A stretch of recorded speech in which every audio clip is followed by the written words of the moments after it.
Hoje nós vamos falar sobre calorimetria, como eu já falei. Vamos falar sobre calorimetria. E o primeiro conceito que a gente tem que lembrar quando se fala em calorimetria é o conceito de calor. Então é algo que a gente já viu, né? Nós vimos na aula passada, na verdade desde a nossa primeira aula eu venho sempre batendo nessa tecla. Então, recapitulando, calor é energia térmica em trânsito motivado por uma diferença de temperatura entre os corpos. Então, observando essa figura aqui, essa animação aqui, vocês podem ver que eu tenho o corpo 1 transferindo energia térmica para o corpo 2. Se isso está acontecendo, a gente já pode, logicamente, definir que o corpo 1 apresenta uma temperatura maior do que o corpo 2.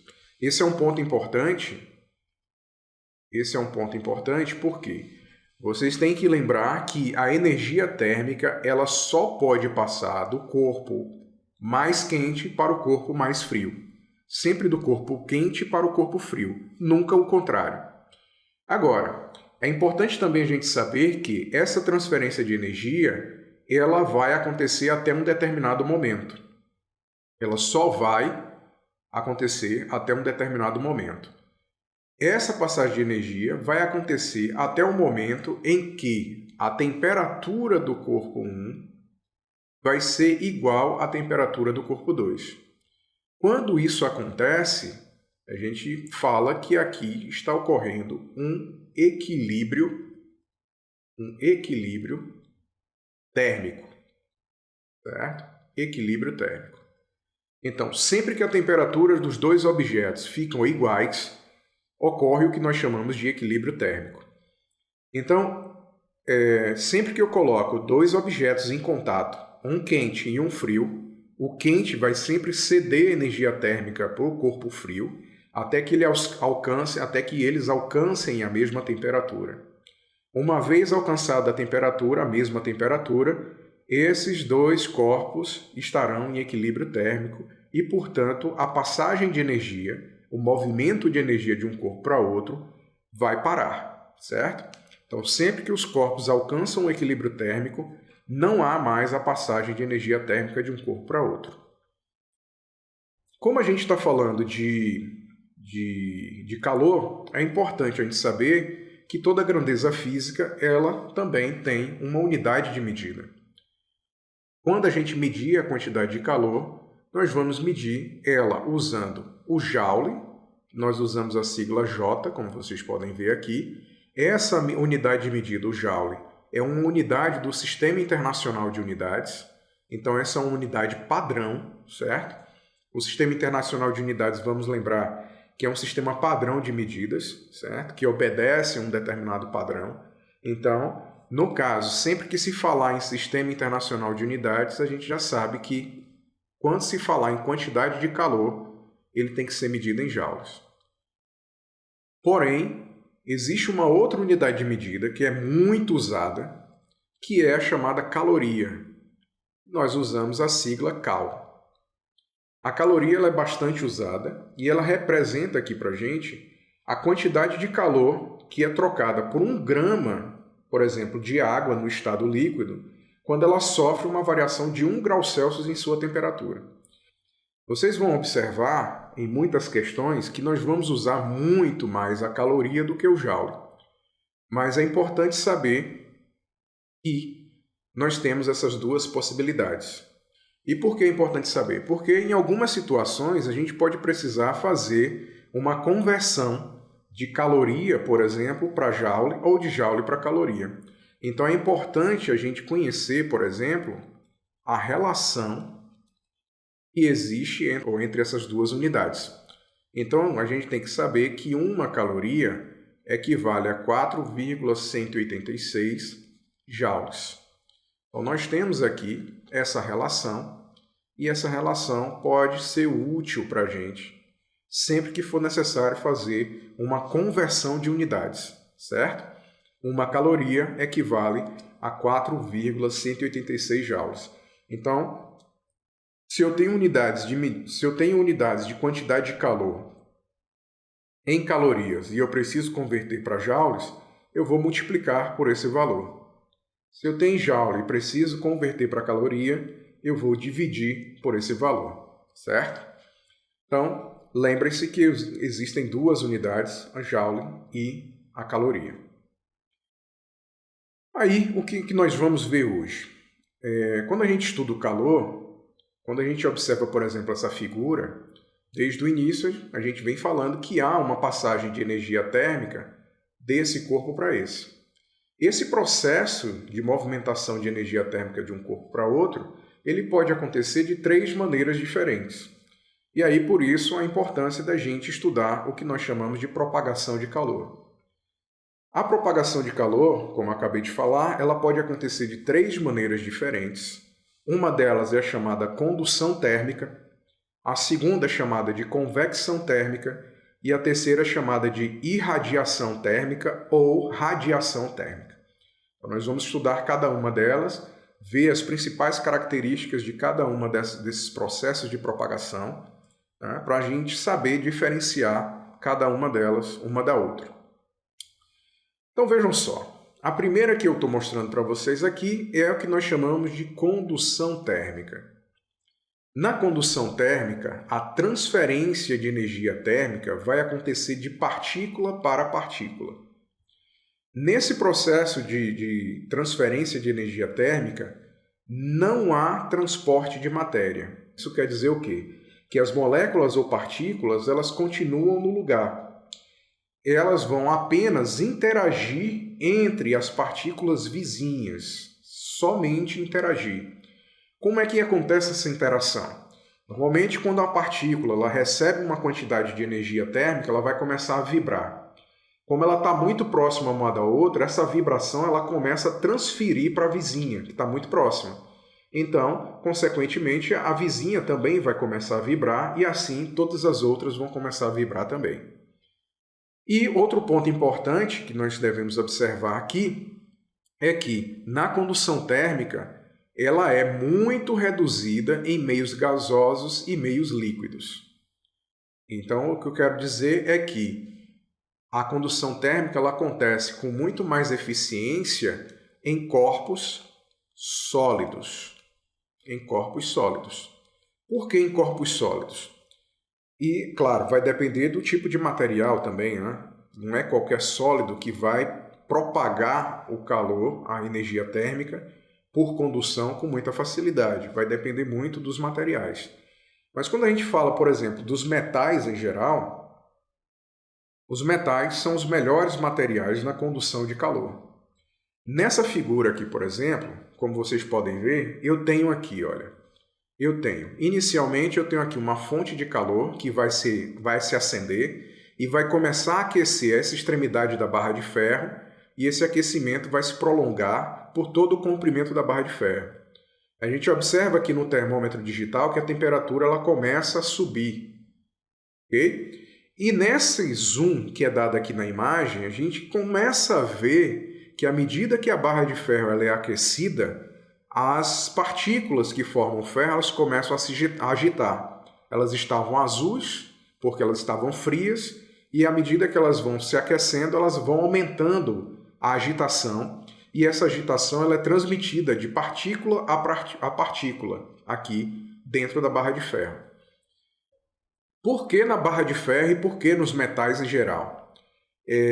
Os metais em geral, eles são ótimos condutores de calor, né? E essa característica está associada à questão de como as ligações internas se dão nas estruturas atômicas ou moleculares desses metais, né?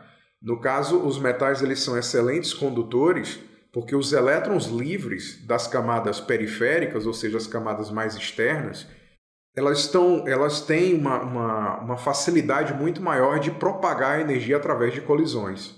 Já os outros tipos de materiais, que são, por exemplo, materiais classificados como mau condutor de calor, os elétrons periféricos dos átomos eles estão comprometidos em ligações que não vão permitir esse tipo de característica. Então, nós temos aí, quando a gente fala de condução térmica, nós temos 2 tipos de material, na verdade, 3 tipos de materiais.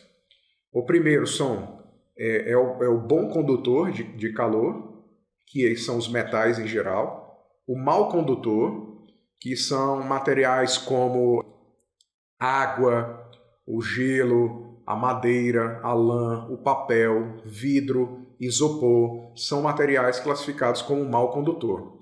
E existe também o chamado isolante térmico, que é aquele tipo de material que propaga muito pouco calor ou nenhum, certo? Ou nada, zero de calor.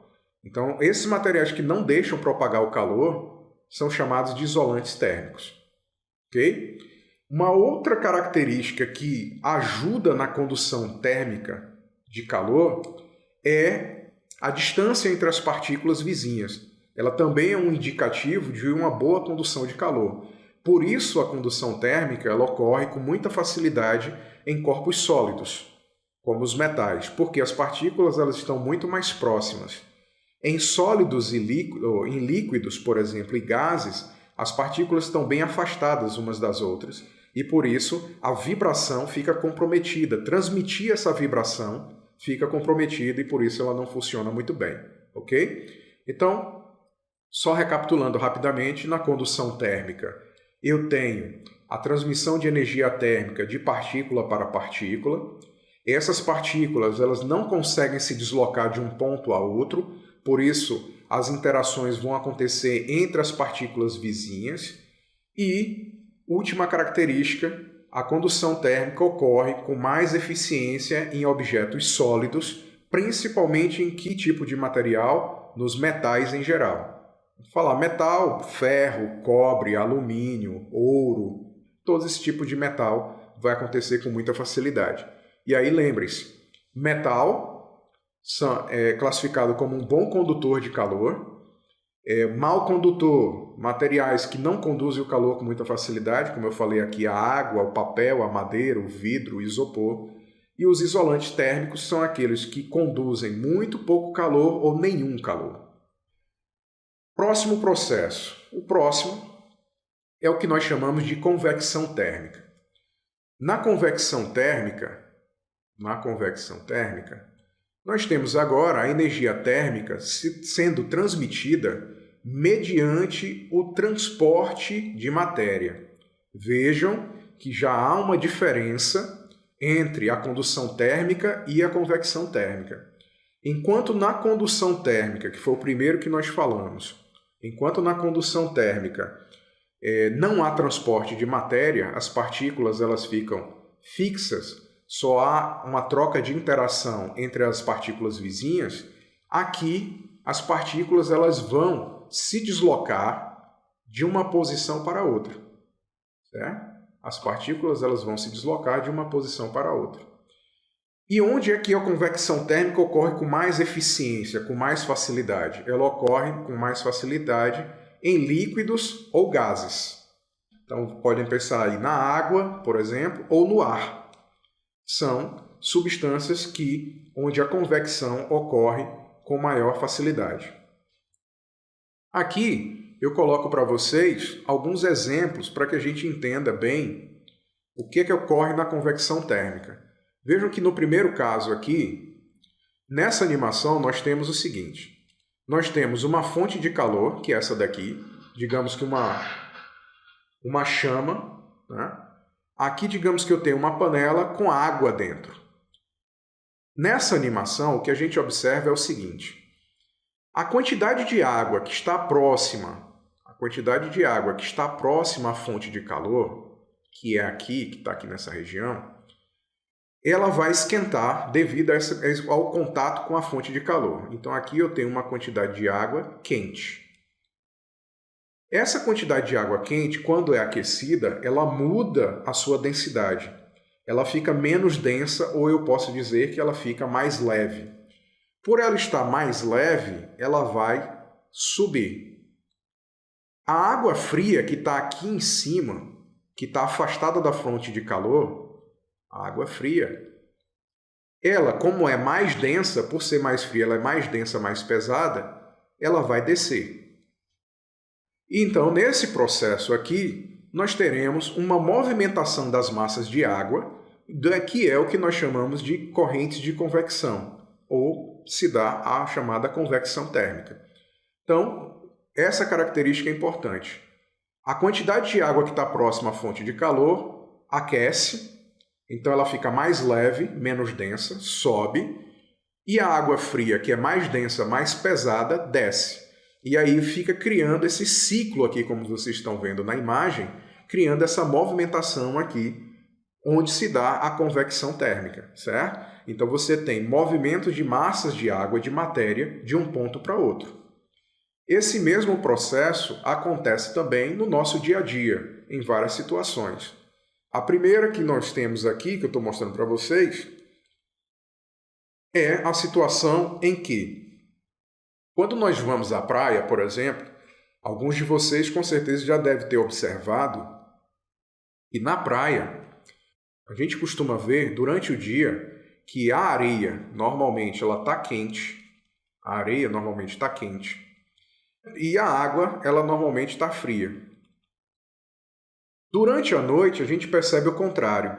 A areia está fria e a água está quente, digamos assim, morna, né? Morna. Isso acontece por conta do movimento das massas de ar. Durante o dia, nós temos as correntes de ar se movimentando do oceano para o continente. Então, nós temos aqui, por exemplo, o ar frio, que vem aqui da região do oceano e vai soprar para cá, para essa região aqui, que nós chamamos de brisas marítimas. Durante a noite e madrugada, nós teremos o contrário, nós teremos o ar frio indo do continente para o oceano. Ok?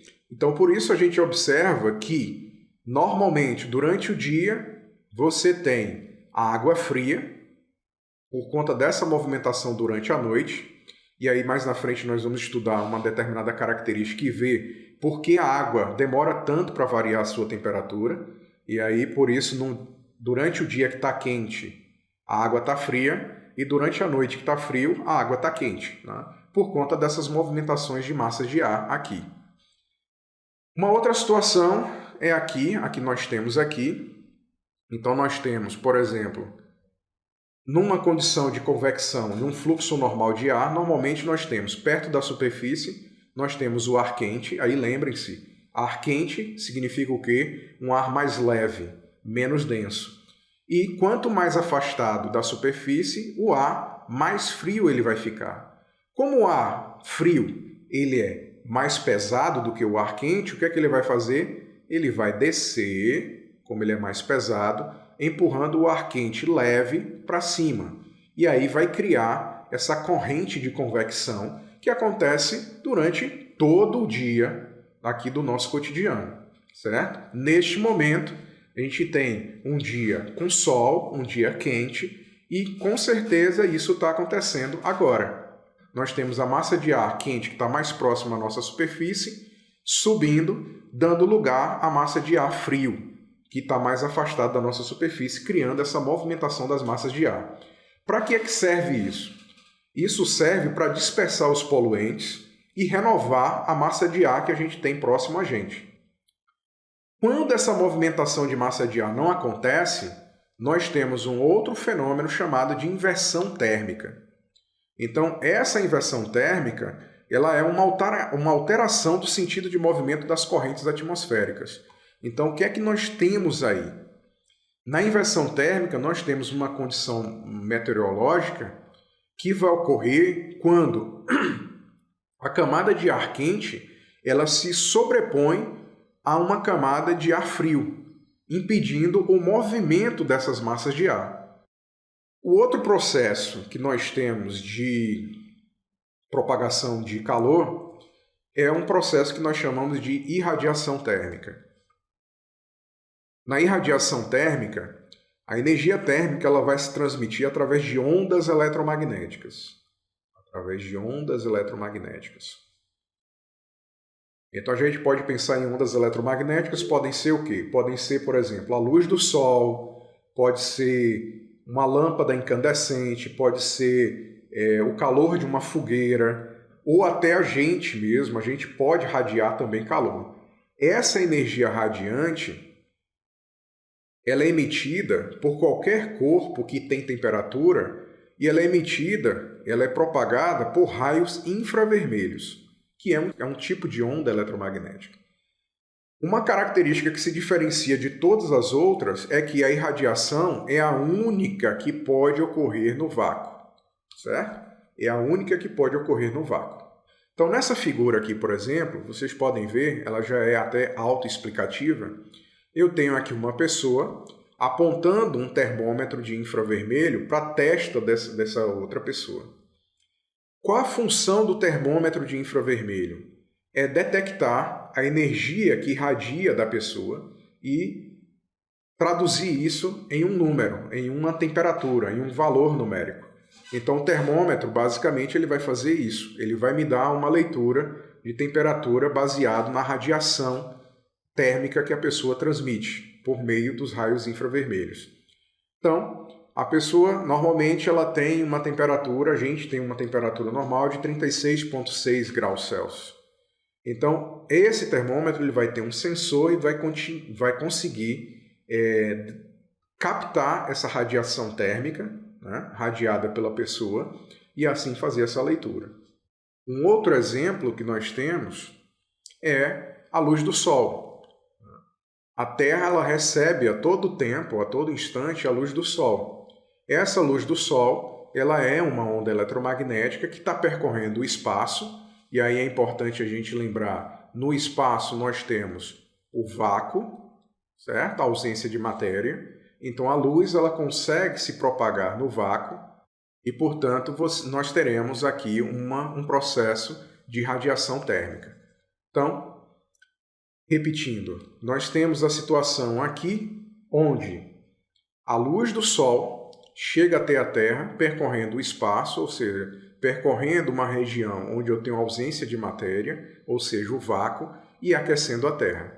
Ok? A gente pode pensar também em uma outra situação. Né? Normalmente, por exemplo, durante na época do São João, as pessoas costumam muito fazer o quê? Acender fogueiras e sentar ali à beira da fogueira para esquentar. Né? Então, você não tem contato direto com aquela fonte de calor. Você está ali sentado a uma determinada distância e, dessa mesma maneira, você consegue receber calor, mesmo à distância.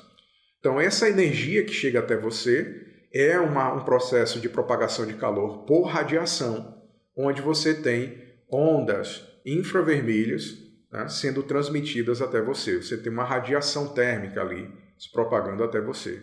Ok? Então, nesse caso, como vocês acabaram de ver, eu tenho 3 processos de transmissão de calor. Condução térmica, convecção térmica e irradiação térmica. São 3 processos diferentes, 3 processos com características bem definidas e que a gente consegue, né, diferenciar muito bem uma da outra. Bom? Agora que nós já vimos os 3 processos de propagação de calor, nós vamos ver agora alguns exercícios de fixação para que a gente entenda muito bem todos esses processos que eu expliquei para vocês agora há pouco. Bom, na primeira questão, por exemplo, ela diz o seguinte: numa noite de inverno, o dormitório de Serginho apresentava uma temperatura ambiente de 10 graus Celsius. Para não sentir frio durante a madrugada, ele esticou sobre a cama 3 cobertores de lã bem espessos e aguardou alguns minutos. Em seguida, deitou-se e percebeu que a cama continuava muito fria. Após certo tempo na cama, bem coberto, sentiu que o frio passou e que a cama estava quente. Tal fato explica-se, pois. Bom, antes da gente olhar as alternativas, é importante comentar com vocês aqui o que é que acontece. Eu tenho uma pessoa que está exposta a uma temperatura ambiente, de 10 graus Celsius, certo? 10 graus Celsius. Então, é uma temperatura relativamente baixa. Até para a gente aqui no Nordeste, é uma temperatura muito baixa. Então, se a cama se encontra nesse mesmo ambiente, a cama também vai estar com essa mesma temperatura, 10 graus Celsius. Então, qualquer pessoa ao deitar numa cama que se encontra a uma temperatura de 10 graus Celsius vai achar a cama super fria, super fria. Aí, qual é a ideia que o Serginho tem? Ele pega 2 cobertores bem grossos, 2 não, 3 cobertores bem grossos, e cobre a cama, achando ele que o cobertor vai fazer o quê? Vai esquentar a cama. Só que aí é que está o erro. Aí é que está o erro. Os cobertores,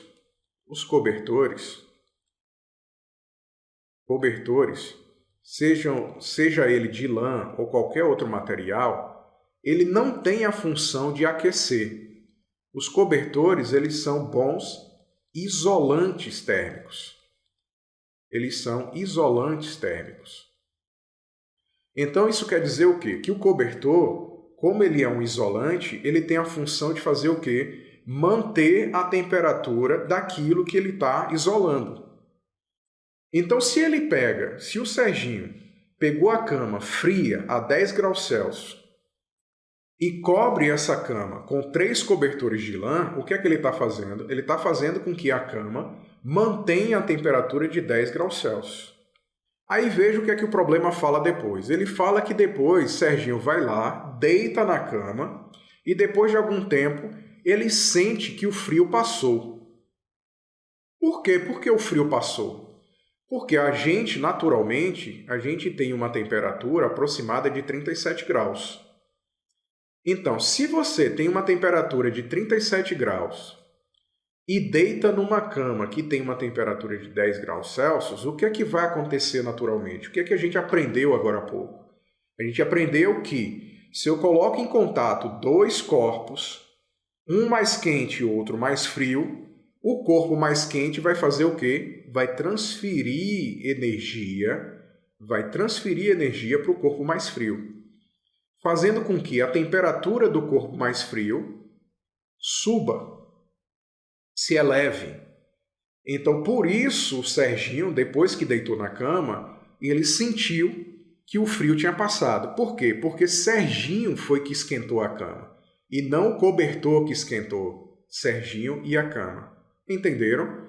Então, o que eu quero que vocês entendam é que casaco, cobertor, seja o que for, eles não são aquecedores, eles não aquecem, eles isolam a temperatura, eles são bons isolantes térmicos.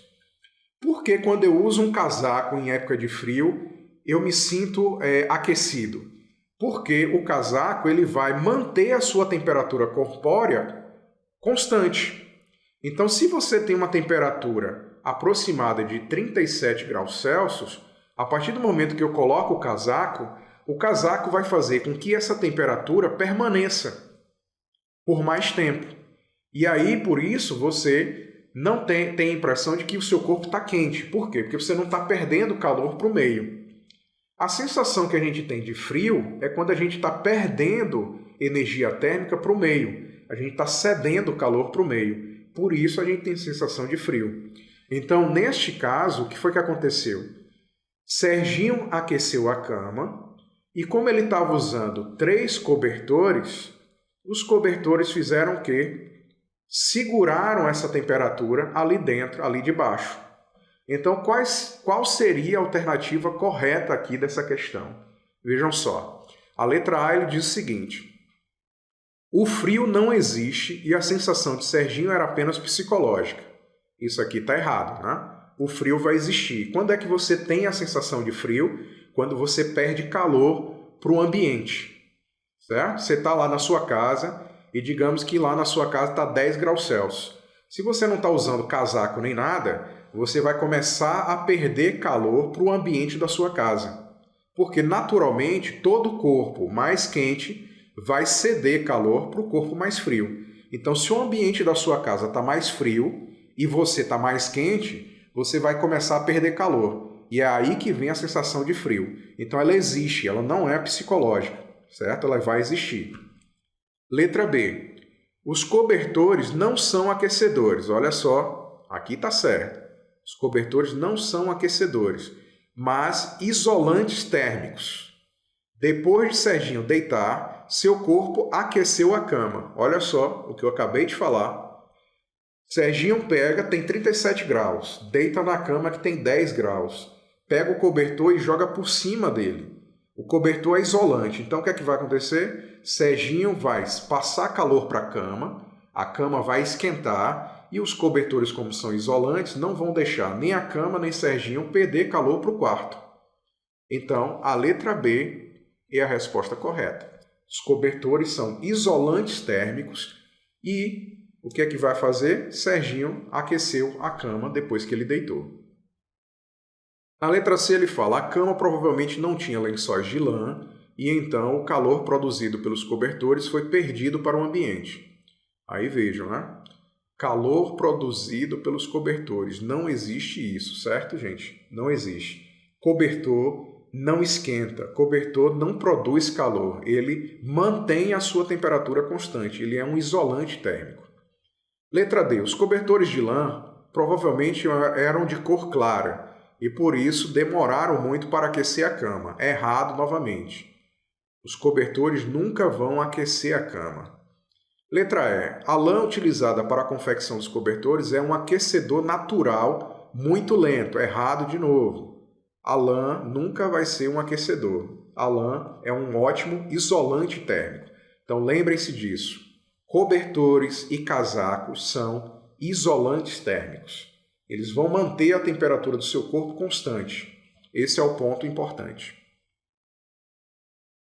Questão 2. As modernas panelas de aço inox possuem cabos desse mesmo material, que é a gente não sabe o que é um condutor de calor. Eles não queimam as mãos das pessoas, porque possuem um formato vazado, facilitando a troca de calor do ar através deles. A alternativa que completa correta e respectivamente as lacunas é... Então vejam, eu quero encontrar as palavras que completam de forma correta esse texto aqui. Para a gente saber exatamente quais são as palavras corretas, vamos retomar aqui o texto e observar algumas coisas que ele está falando aqui. A primeira coisa que ele está falando aqui é que eu tenho uma panela de aço inox. Se a panela é de aço inox, imaginem aí, olhando aqui pelas respostas, o aço inox ele é um mau ou um bom condutor de calor? Vocês já sabem que um aço inox é um tipo de metal. E os metais, por sua vez, são o quê? São ruins ou são bons condutores? A gente viu que eles são bons condutores, não é isso? Então, aqui eu posso falar que é bom condutor. Então, as modernas panelas de aço inox possuem cabos desse mesmo material que é um bom condutor de calor. Então, vejam que eu já posso eliminar aqui, ó, a letra A está eliminada e a letra D está eliminada. Aí, continuando o texto, ele fala o seguinte, eles não queimam as mãos das pessoas porque possuem um formato vazado, facilitando a troca de calor do ar através deles. Aí vejam, qual tipo de propagação de calor que acontece no ar? É a irradiação ou é a convecção? Aí, se vocês lembrarem do que eu expliquei, nós vimos que na convecção térmica ela ocorre com muita facilidade em gases e líquidos. Em gases e líquidos. O ar é o quê? O ar é um tipo de gás. O ar é um gás. Então, se o ar é um gás, o tipo de transmissão de calor aqui vai ser o quê? Convecção. Se é convecção, a resposta correta vai ser a letra C. Ok? Então, a resposta dessa questão é a letra C. Primeiro, por quê? Porque a gente está trabalhando com uma panela de aço inox. Então, o aço inox é um bom condutor de calor. Por isso que eu encontrei essa palavra, a primeira palavra. Segundo, como ele dá a dica aqui no final do texto que a troca de calor é do ar, então se ele envolver o ar, a gente está falando de um gás e quando se fala em gás ou em líquidos, a gente fala da convecção térmica. Tá bom? Então aqui nós temos a letra C como resposta correta dessa questão. Questão 3. Na questão 3 diz o seguinte: um resistor R, está aqui o resistor, como vocês podem ver, um resistor R, é colocado dentro de um recipiente de parede metálica. Então a parede metálica está aqui, como vocês podem ver, essa estrutura toda aqui, no qual é feito vácuo e que possui um termômetro incrustado em sua parede externa. Para ligar o resistor a uma fonte externa ao recipiente, foi utilizado um fio com isolamento térmico que impede transferência de calor para as paredes do recipiente. Essa situação encontra-se ilustrada na figura a seguir. Então, nós temos aqui a resistência, nós temos vácuo aqui dentro desse material, temos o metal aqui em volta e temos o termômetro incrustado aqui na sua parede externa. Aí ele diz o seguinte: ligando o resistor, nota-se que a temperatura indicada pelo termômetro aumenta, mostrando que há transferência de calor entre o resistor e o termômetro. Pode-se afirmar que os processos responsáveis por essa transferência de calor, na ordem correta, são. Então vejam só, ele quer saber quais são os processos de propagação de calor que estão ocorrendo aqui, nesse instrumento aqui. Então vejam, a resistência, quando ela é ligada, ela vai começar a radiar calor. Como aqui dentro eu tenho vácuo, nós já aprendemos que qual é o único processo de propagação de calor que consegue ocorrer no vácuo? Nós vimos que no vácuo é a irradiação. A irradiação. Então, esse termômetro aqui, para chegar a calor até esse termômetro, aqui dentro dessa resistência até o termômetro, só é possível ocorrer por irradiação. Por quê? Porque aqui dentro eu tenho vácuo. E qual o segundo processo de transmissão de calor que nós temos aqui? Através do metal. Quando se tem metal, qual é o processo de propagação de calor que é possível? Condução térmica. Certo? Condução térmica. Então, nós temos dois processos. O primeiro vai ser a de irradiação. Vejam que nas alternativas não está escrito irradiação, não tem problema. A palavra também radiação está correta. Então, qualquer uma das duas palavras está correta. Então, vejam, eu tenho que procurar aqui qual é a alternativa que me dá a radiação primeiro e a condução depois. Qual seria a alternativa correta? Vamos ver aqui. Letra A não é, tem até convecção, está errado, letra A. Primeiro convecção também está errado, letra B. Primeiro radiação está certo e depois convecção, não, está errado. Nós não temos convecção aí. Lembrem-se que a convecção térmica ela só ocorre em líquidos e gases, certo? Com mais facilidade em líquidos e gases. E aí nós não temos nem líquido nem gás. E letra D, ele diz primeiro radiação e depois condução. Pronto, já achei a alternativa correta. Letra D. Primeiro radiação, que é o calor sendo transmitido através do vácuo. E o segundo é a condução térmica, que é o calor passando aqui pelo metal e chegando até o termômetro. Ok? Então, letra D é correta. Letra E também completamente errado, porque a condução está acontecendo, mas não é o primeiro processo. A condução seria o segundo processo aqui. Ok? Então, letra D é a resposta correta. Vejam que eu consigo identificar quais são os processos de propagação de calor observando os materiais e as características. Lembrem-se disso. Aquelas características que eu destaquei para vocês quando eu expliquei os 3 processos são as características mais importantes que, uma vez que vocês assimilaram essas características, vocês vão saber diferenciar e identificar cada um dos processos de propagação de calor. Ok? Vamos lá, próxima questão. A questão 4 diz o seguinte: a figura ilustra um sistema de aquecimento solar. Uma placa metálica P, está aqui, a placa metálica em preto, e em contato com ela um tubo metálico encurvado. Então nós temos um tubo metálico encurvado, que é esse tubo que está aqui, desenhado aqui. Um depósito de água D, aqui está o depósito de água, e tubos de borracha ligando o depósito ao tubo metálico. Então, aqui, né, nós temos o tubo metálico está aqui junto com a placa preta, que é a placa de metal, e daqui em diante o tubo é de borracha. Então vamos lá.